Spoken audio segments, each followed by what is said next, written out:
तो बच्चों, आज की इस वीडियो में हम कक्षा 10 का पाठ 8 जीव जनन कैसे करते हैं उसके बोर्ड एग्ज़ाम में पूछे जाने वाले इम्पोर्टेंट क्वेश्चन पढ़ेंगे और उनके आसान उत्तर भी बताएंगे। इससे पहले वाली वीडियो में हमने लैंगिक जनन और अलैंगिक जनन के बारे में पढ़ा था। अगर आप वो वीडियो देखना चाहते हैं तो इस चैनल को सब्सक्राइब कीजिए। तो आइए हम शुरू करते हैं इसके इम्पोर्टेंट क्वेश्चन। तो सबसे पहला क्वेश्चन जो है, डीएनए की प्रतिकृति का प्रजनन में क्या महत्व है। डीएनए मतलब डीऑक्सीराइबो न्यूक्लिक एसिड। तो डीएनए की जो कॉपी बनती है प्रजनन में, उसका महत्व क्या है। जनन की मूल घटना डीएनए की प्रतिकृति बनाना है, मतलब कॉपी बनाना है।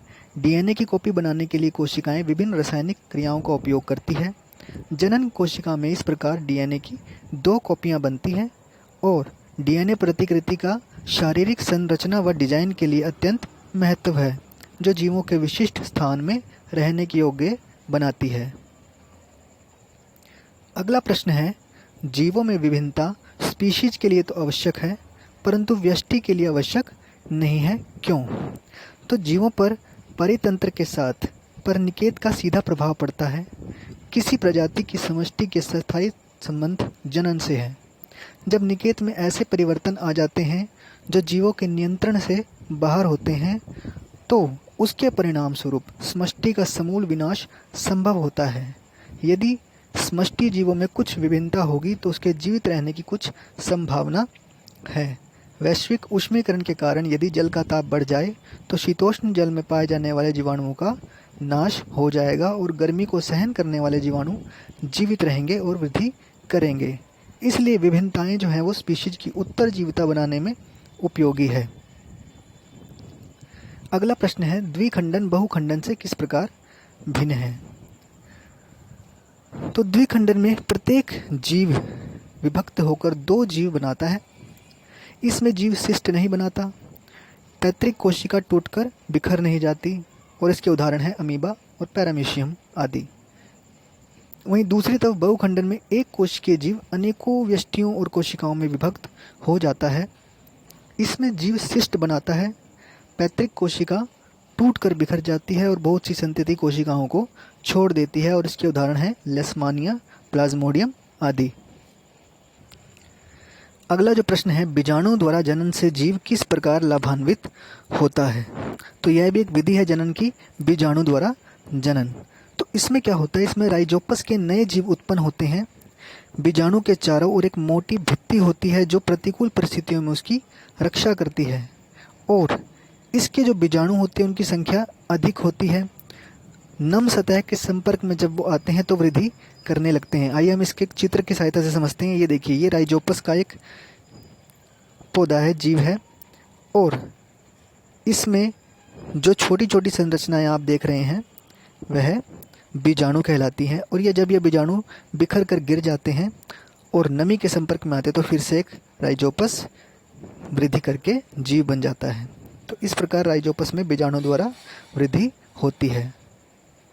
अगला प्रश्न है, क्या आप कुछ कारण सोच सकते हैं जिनसे पता चलता हो कि जटिल संरचना वाले जीव पुनरुद्भवन द्वारा नई संतति उत्पन्न नहीं कर सकते। तो पुनरुद्भवन हमने पढ़ा था, जैसे प्लेनेरिया में। तो जटिल संरचना वाले जो जीव होते हैं उनका जनन भी जटिल होता है। पुनरुद्भवन एक प्रकार से परिवर्धन है जिसमें जीव के गुणों में अंतर नहीं आता। यह जनन के समान नहीं है। जटिल संरचना वाले जीव पुनरुद्भवन के द्वारा किसी भी भाग को काटकर वैसा जीव उत्पन्न नहीं कर सकते। अगला प्रश्न है, कुछ पौधों को उगाने के लिए कायिक प्रवर्धन का उपयोग क्यों किया जाता है। तो जटिल संरचना वाले जीव में जनन भी जटिल होता है, तो कायिक प्रवर्धन का उपयोग हम उन पौधों के लिए करते हैं जहाँ पर पौधों में बीज उत्पन्न करने की क्षमता बहुत कम होती है या नहीं होती। तो उदाहरण है इसके जैसे गुलाब का पौधा या फिर आलू आदि के पौधे जो हैं, इनमें कायिक प्रवर्धन का उपयोग किया जाता है। अगला प्रश्न है, डीएनए की प्रतिकृति यानी कॉपी बनना जनन के लिए आवश्यक क्यों है। डीएनए हम जानते हैं कि एक आनुवांशिक पदार्थ है जो अपने गुण एक कोशिका से संतति कोशिकाओं में स्थानांतरित कर देता है। यह जीवन की निरंतरता बनाए रखता है। इस प्रकार से नए जीव वही गुण बनाए रखते हैं और यह किसी जाति विशेष के गुणों को बनाए रखता है। इसके बाद है परागण क्रिया निषेचन से किस प्रकार भिन्न है। यह हम अपनी पिछली वीडियो में भी पढ़ चुके हैं। परागण का अर्थ होता है एक पुष्प के परागकण दूसरे पुष्प के स्त्री केसर के वर्तिकाग्र तक पहुँचते हैं। यह जनन क्रिया का प्रथम चरण है, मतलब पहला चरण है। और यह क्रिया दो प्रकार की होती है, स्वपरागण और परपरागण।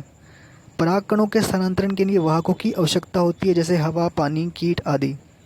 अनेक परागकणों का इसमें नुकसान हो जाता है।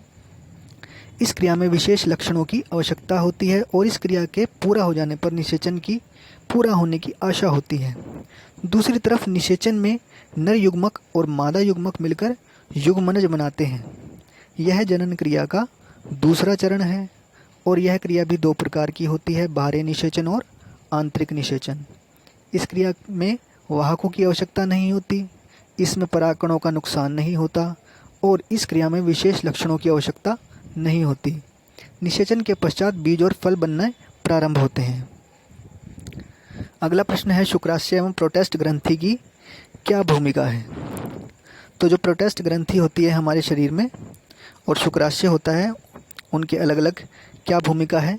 शुक्राशय से स्रावित द्रव्य वीर्य का लगभग भाग बन जाता है और इसमें फ्रक्टोज, सिट्रेट तथा अनेक प्रोटीन होते हैं। इस द्रव में उपस्थित प्रोस्टाग्लैंड शुक्राणु को उत्तेजित कर देते हैं और यह योनि में संकुचन को उद्दीपित करता है। दूसरी तरफ प्रोटेस्ट ग्रंथि के कार्य क्या हैं। प्रोटेस्ट से स्रावित द्रव्य वीर्य का लगभग भाग बनाता है। यह शुक्राणुओं को पोषण प्रदान करता है और उन्हें उत्तेजित करता है और यह मूत्र की अम्लीयता को भी उदासीन कर देता है, जो शुक्राणुओं को मार सकती है। अगला प्रश्न है यौवनावस्था के समय लड़कियों में कौन कौन से परिवर्तन दिखाई देते हैं। तो शरीर के कुछ भागों जैसे कांख और जांघों में बाल निकल आते हैं। हाथ पैर पर महीन रोम निकल आते हैं। त्वचा तैलीय हो जाती है। वक्ष के आकार में वृद्धि होने लगती है। स्तनाग्र की त्वचा का रंग गहरा भूरा होने लगता है। अंडाशय में अंड परिपक्व होने लगते हैं। रजोधर्म होने लगता है। विपरीत लिंग की ओर आकर्षण होने लगता है तथा ध्वनि सुरीली हो जाती है। अगला प्रश्न है माँ के शरीर में गर्भस्थ भ्रूण को पोषण किस प्रकार प्राप्त होता है। तो गर्भस्थ भ्रूण को माँ के शरीर से रुधिर से पोषण प्राप्त होता है, मतलब रक्त में घुले हुए जो पोषक तत्व होते हैं उनसे पोषण प्राप्त होता है। इसके लिए प्लेसेंटा की संरचना प्रकृति के द्वारा की गई है। प्लेसेंटा क्या होता है। यह एक तश्तरी नुमा संरचना है जो गर्भाशय की भित्ति में धसी होती है और इसमें भ्रूण की ओर से उत्तक के प्रवर्धक होते हैं और इसमें रिक्त स्थान होते हैं जो प्रवर्धक को ढांपते हैं और ये माँ से भ्रूण को ग्लूकोज, ऑक्सीजन तथा अन्य पदार्थ प्रदान करते हैं। अगला प्रश्न है यदि कोई महिला कॉपर टी का प्रयोग कर रही है तो क्या यह उसकी यौन संचरित रोगों से रक्षा करेगा। तो इसका उत्तर है नहीं, यह यौन संचरित रोगों से उसकी रक्षा नहीं करेगा। यह केवल एक गर्भ निरोधक युक्ति है जो गर्भधारण से बचाव करती है। अब आगे हम कुछ मल्टीपल चॉइस क्वेश्चन पढ़ते हैं। जैसे अलैंगिक जनन मुकुलन द्वारा होता है। इसके ऑप्शन है अमीबा, यीस्ट, प्लाज्मोडियम या लेशमानिया। सोचिए आप इनके आंसर। निम्न में से कौन मादा में जनन तंत्र का भाग नहीं है। अंडाशय, गर्भाशय, शुक्रवाहिका और डिंब वाहिनी। अगला प्रश्न है पराग कोश में क्या होता है। बाहरी दल, अंडाशय, अंडप या परागकण। तो अब आइए इनके आंसर देखते हैं। तो अलैंगिक जनन जो होता है वो होता है यीस्ट में। इसका आंसर है यीस्ट। इसके बाद शुक्रवाहिका जो है वो मादा जनन तंत्र का भाग नहीं है, यह नर जनन तंत्र का भाग है। और तीसरे प्रश्न का आंसर है पराग कोशों में परागकण होते हैं। अगला प्रश्न है अलैंगिक जनन की अपेक्षा लैंगिक जनन का क्या लाभ है। तो हम देखते हैं कि लैंगिक जनन में नर और मादा दो तरह के युग्मकों के मिलने से ही यह क्रिया संपन्न होती है, इसलिए इसमें विभिन्नताएं आती है क्योंकि दोनों में अलग अलग गुण पाए जाते हैं। विभिन्नताओं से बनने के साथ साथ नए लक्षण पैदा होते हैं और यह विकास के लिए बहुत ही आवश्यक है। लैंगिक जनन अलैंगिक जनन पर एक उन्नति है, बढ़ावा है। लैंगिक जनन से गुणसूत्रों के नए जोड़े बनते हैं, इससे विकासवाद की दिशा को नए आयाम प्राप्त होते हैं और जीवों में श्रेष्ठ गुणों के अवसर पैदा होते हैं। अगला प्रश्न है, मानव में वृषण के क्या कार्य है? तो सबसे पहले हम देख लेते हैं वृषण होता क्या है। यह वृषण का चित्र है जो हमने येलो कलर से हाईलाइट किया हुआ है।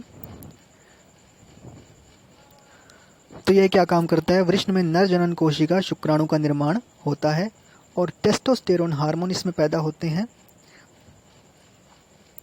अगला प्रश्न है, ऋतुस्राव क्यों होता है, अथवा जब अंड का निषेचन नहीं होता तो क्या होता है, वर्णन करें। तो आवर्त चक्र में अंतिम दिन से पहले 14वें दिन अंडाशय से अंड का मोचन होता है। अंडाशय की भित्ति निषेचित अंड को ग्रहण करने के लिए समय को तैयार करती है। गर्भाशय की भित्ति मोटी होती जाती है और इसमें रक्त कोशिकाएं विद्यमान होती हैं। लेकिन जब निषेचन नहीं होता तो इस परत की आवश्यकता नहीं रहती और यह परत धीरे धीरे टूटकर रुधिर मतलब रक्त व म्यूकस के रूप में निकल जाती है और भित्ति में उपस्थित रक्त कोशिकाएं फट जाती है, इसलिए रक्तस्राव होता है, जिसमें साथ ही बहुत मात्रा में पानी भी होता है। इसे ही ऋतुस्राव कहते हैं और यह 2 से 8 दिन तक जारी रहता है और इसके पश्चात फिर से गर्भाशय की भित्ति निषेचित अंड को ग्रहण करने के लिए तैयारी करने लगती है। अगला क्वेश्चन है, पुष्प की अनुदैर्ध्य काट का नामांकित चित्र बनाएं। तो यह पुष्प का चित्र है, बहुत ही आसान तरीके से आप इसको बना सकते हैं। तो इसके भागों के नाम हम बता देते हैं। वर्तिकाग्र, वर्तिका, अंडाशय, जिन्हें हम स्त्री केसर का नाम देते हैं। दूसरी तरफ परागकोश, पुतंतु, जिन्हें हम पुंकेसर कहते हैं। यह पंखुड़ी है और यह इसका बाहरी दलपुंज। अगला प्रश्न है, गर्भ निरोधक की विभिन्न विधियां कौन कौन सी हैं? तो इसकी है रासायनिक विधि और अवरोधक विधियां। तो रासायनिक विधियों में गोलियां होती हैं जो गर्भ धारण को रोक सकती हैं, परंतु यह शरीर के हार्मोन्स में बदलाव कर देती हैं, जिससे इसके साइड इफ़ेक्ट्स हो सकते हैं। दूसरी ओर अवरोधक विधियां हैं जिन्हें सिर्फ त्वचा पर प्रयोग किया जा सकता है, जैसे कंडोम आदि। और लूप अथवा कॉपर्टी, इसको भी गर्भाशय में स्थापित करके गर्भ धारण को रोका जा सकता है। अगला प्रश्न है, एक कोशिक एवं बहुकोशिक जीवों की जनन पद्धति में क्या अंतर है? तो एक कोशिक जीवों में ज़्यादातर अलैंगिक जनन होता है। इसके उदाहरण हैं अमीबा, पैरामीशियम, प्लेनेरिया आदि। और इसके प्रकार हैं द्विखंडन, बहुखंडन, मुकुलन, समसूत्री विभाजन। अगर आप इनके बारे में वीडियो देखना चाहते हैं तो इस चैनल को सब्सक्राइब करके देख सकते हैं। दूसरी ओर बहुकोशिक जीवों में अधिकतर में लैंगिक जनन होता है और इसमें युग्मक बनने के लिए नर और मादा की आवश्यकता पड़ती है। अगला प्रश्न है, जनन किसी स्पीशीज की समष्टि के स्थायित्व में किस प्रकार सहायक है? तो जनन की जो मूल रचना है वो डीएनए की कॉपी का बनना है। कोशिकाएं विभिन्न रासायनिक क्रियाएं डीएनए की 2 कॉपियां बनाती हैं और यह जीव की संरचना व पैटर्न के लिए उत्तरदायी है।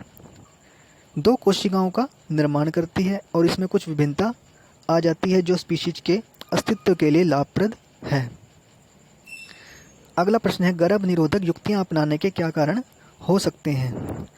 तो इसका उत्तर है, ये अवांछित गर्भ को रोकती है और महिलाओं के स्वास्थ्य को बनाए रखती है। ये जन्म दर को नियंत्रित करने की अच्छी विधि है और जनसंख्या विस्फोट को भी रोकती है। और ये हमें यौन संचित रोगों जैसे एड्स, सुजाक, हेपेटाइटिस आदि से सुरक्षा प्रदान करती है। तो आज की इस वीडियो में हमने पढ़े बोर्ड में आने वाले इम्पोर्टेंट क्वेश्चन पाठ जीव जनन कैसे करते हैं के। अगर आपको ये वीडियो पसंद आया तो इसको लाइक कीजिए और ज़्यादा से ज़्यादा शेयर कीजिए और ऐसे ही और वीडियो देखने के लिए और इसके और भाग देखने के लिए इस चैनल को सब्सक्राइब भी कीजिए। ऐसे ही और वीडियो के लिए लाइक कीजिए, सब्सक्राइब कीजिए और साथ में ही घंटी के बटन को भी दबाएं।